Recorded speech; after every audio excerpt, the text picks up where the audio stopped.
आज हम जिस टॉपिक पे बात करने वाले हैं उस टॉपिक के बारे में आपको किसी भी क्लॉजेज में, किसी भी लॉ में, किसी भी तरह की कोई इन्फॉर्मेशन नहीं मिलेगी। ये प्रोसीजर से रिलेटेड मैटर है। कंज्यूमर कोर्ट्स अपने निर्णय लेने के दौरान आपके डॉक्यूमेंट्स, आपकी फाइल, आपके एविडेंस, उन सबको तो जांचते ही हैं। उसके अलावा कंज्यूमर कोर्ट्स बाहरी तत्वों से भी सहायता ले सकते हैं।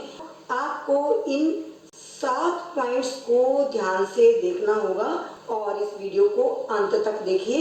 मैं 7 पॉइंट्स पर चर्चा करूंगी जो एक्सटर्नल एलिमेंट्स हैं, बाहरी चीजें हैं जिनकी सहायता कंज्यूमर कोर्ट्स अपने निर्णय लेने के दौरान करते हैं। सबसे पहला पॉइंट लेंगे फॉरेंसिक रिपोर्ट। कई बार कई मैटर्स ऐसे होते हैं जिसमें डॉक्यूमेंट्स फेक हैं या डॉक्यूमेंट की ऑथेंटिसिटी के लिए कोर्ट को बाहर से सहायता लेनी पड़ती है।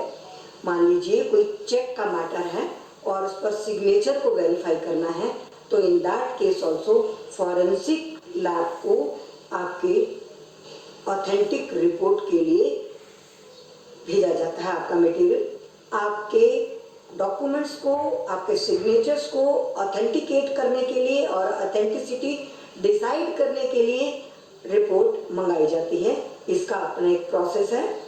कोर्ट आपके डॉक्यूमेंट्स को या आपके चेक को या आपके सिग्नेचर्स को, जिस भी चीज़ की आवश्यकता होती है, वो सरकारी लैब में कांटेक्ट करेगी, लेटर बनाएगी, लेटर बनाकर आपके डॉक्यूमेंट इनक्लोज करेगी और उनको भेजेगी। विद इन टाइम लिमिटेड उनसे रिपोर्ट मंगवाएगी और वो रिपोर्ट बहुत महत्वपूर्ण होगी ये डिसाइड करने के लिए कि चेक पे सिग्नेचर आपके सही थे, डॉक्यूमेंट पे सिग्नेचर आपके थे, आपकी हैंडराइटिंग भी ली जाएगी मैच करने के लिए। तो ये एक प्रोसेस है जो कंज्यूमर कोर्ट करते हैं किसी भी चीज़ की ऑथेंटिसिटी डिसाइड करने के लिए।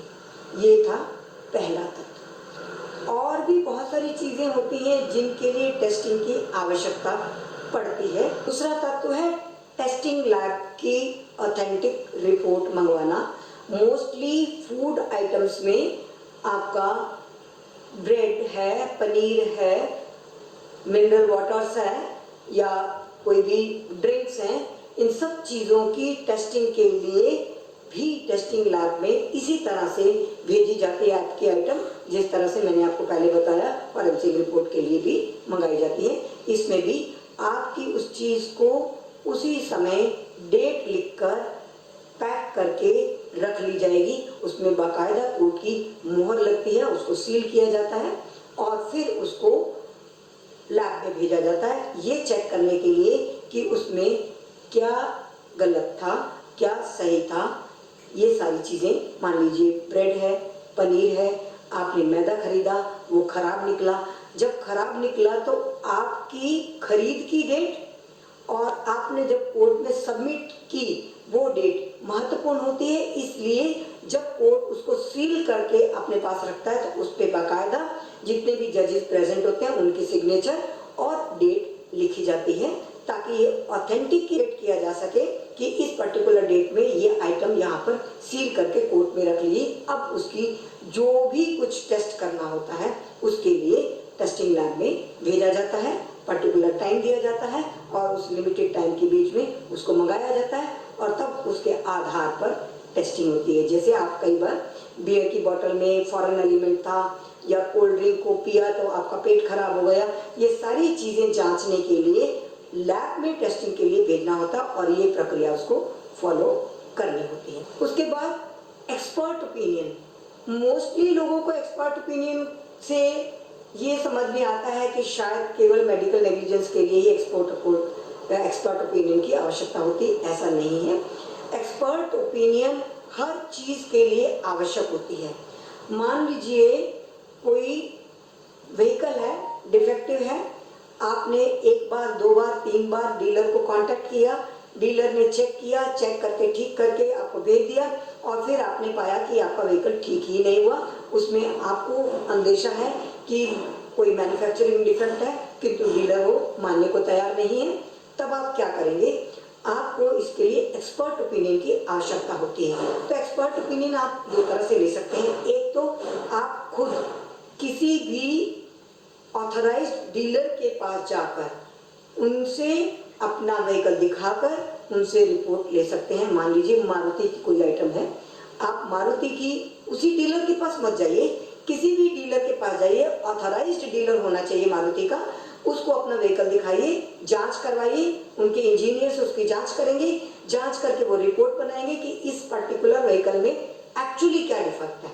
जब ये डिफेक्ट आपको पता चल जाएगा तब आप कोर्ट में आ सकते हैं और ऑथेंटिकली ये कह सकते हैं कि देखिए, प्रामाणिक रूप से हम ये बोल सकते हैं कि मेरे इस व्हीकल में ये डिफेक्ट है, किंतु डीलर उसको ठीक नहीं करके दे रहा। या कोर्ट भी किसी भी ऑथराइज्ड डीलर को इन्वाइट करके आपका व्हीकल उनको सुपुर्द करेगा, जिसमें आप भी प्रेजेंट होंगे और दूसरी पार्टी भी प्रेजेंट होगी। दोनों को भेजा जाएगा पर्टिकुलर ऑथराइज्ड डीलर के पास और पर्टिकुलर डेट में आप दोनों सामने रहेंगे और वहां पर उसकी जांच की जाएगी, दोनों के सिग्नेचर होंगे और दोनों की प्रेजेंस में जो रिपोर्ट बनेगी और जो चेकिंग होगी वो कोर्ट के पास आएगी। तो वो एक ऑथेंटिक डॉक्यूमेंट होगा और उसके आधार पर कोर्ट निर्णय लेगा कि इसमें रिपेयर की आवश्यकता है, बदलने की आवश्यकता है या टोटल रिफंड की आवश्यकता है। कोर्ट इस आधार पर और इस रिपोर्ट के आधार पर अपना निर्णय लेगा। तो फ्रेंड्स, ये जो एक एक करके मैं पॉइंट्स बता रही हूँ, ये सारे पॉइंट्स आपको मदद करने के लिए हैं, किंतु आपको जानकारी नहीं होती, इसलिए आप कोर्ट से वैसे रिक्वेस्ट नहीं कर पाते। या तो आप ऑब्टेन करिए या कोर्ट को कहें कि वो आपके लिए एक्सपर्ट ओपिनियन ऑब्टेन करके दे। अगला पॉइंट है लोकल कमिश्नर अपॉइंट करना। अब ये लोकल कमिश्नर क्या होता है, बहुत सारे लोगों को ये जानकारी नहीं होती। लोकल कमिश्नर का अर्थ है, यदि कोई ऐसा केस है जिसमें फिजिकली वेरिफिकेशन की या इन्वेस्टिगेशन की आवश्यकता है, तो उसमें कोर्ट को ये पावर होती है कि किसी वकील को या किसी संभ्रांत व्यक्ति को या जिसको भी कोर्ट समझे कि उस पर्टिकुलर इशू के लिए वो सही व्यक्ति होगा, उसको अपॉइंट कर सकता है कि वो साइट पे जाकर इंस्पेक्शन करे और रिपोर्ट तैयार करे, रिपोर्ट तैयार करके कोर्ट को सबमिट करे। वो लोकल कमिश्नर की जो रिपोर्ट होगी वो एक तरह से कोर्ट को मदद करेगी किसी निर्णय तक पहुंचने के लिए। उदाहरण के लिए हम आप बताएंगे, जैसे लगभग 2003 और 4 का ये मैटर था।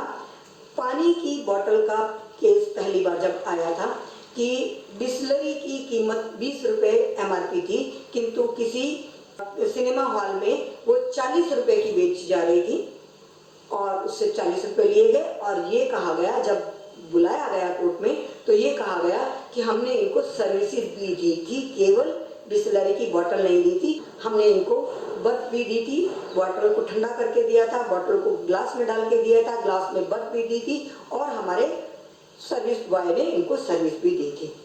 अब कंप्लेनेंट का कहना था ऐसा कुछ भी नहीं हुआ था, हमने केवल बोतल खरीदी थी और बोतल ठंडी भी नहीं थी। तो इसकी जांच के लिए लोकल कमिश्नर अपॉइंट किया गया। लोकल कमिश्नर उसी सिनेमा हॉल में गया, उसी तरह से बोतल एक अनजान व्यक्ति बनके बोतल खरीदी, बोतल 40 रुपए की दी। जब बिल मांगा तो बिल निकाल के दिया, बिल में क्लियर लिखा हुआ था कि टम्बलर दिया गया और विद आइस सर्विस दी गई, जबकि ये ऐसा हुआ नहीं था। और लोकल कमिश्नर ने आकर रिपोर्ट की कि हर क्लाइंट को इसी तरह से बोतल बेचते हैं और कोई बर्फ नहीं देती, किंतु बिल ये दिया जाता है। तो वो बिल फेक पाया गया।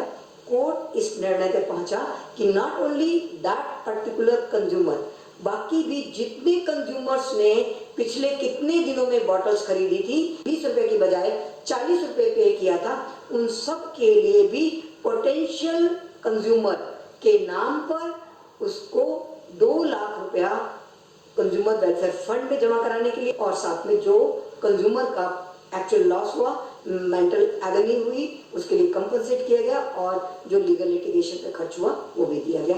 तो ये होता है लोकल कमिश्नर। मैंने आपको एक उदाहरण बताया है। इस तरह से किसी भी चीज की इन्वेस्टिगेशन करनी हो उसके लिए लोकल कमिश्नर अपॉइंट किया जा सकता है। वो जाकर साइट पे सारी चीजों की इन्वेस्टिगेशन बताकर भी कर सकता है, बिना बताए भी कर सकता है, और उस रिपोर्ट को ऑथेंटिक रिपोर्ट माना जाता है और कोर्ट उसके आधार पर अपना निर्णय करता है। 7 पॉइंट्स को ध्यान में रखिए। आपका केस किस कैटेगरी में आता है और आपके केस में किस तरह की आवश्यकता कोर्ट को पड़ सकती है बाहर से किसी तरह की सहायता लेने में। तो फ्रेंड्स, आज के लिए इतना ही। बने रहिए हमारे साथ, हमारे चैनल को सब्सक्राइब कर लीजिए, हमारे वीडियोस को अधिक से अधिक शेयर करिए, पसंद हो तो लाइक करिए। हम फिर मिलेंगे इसी तरह के किसी नए टॉपिक के साथ। Thank you very much.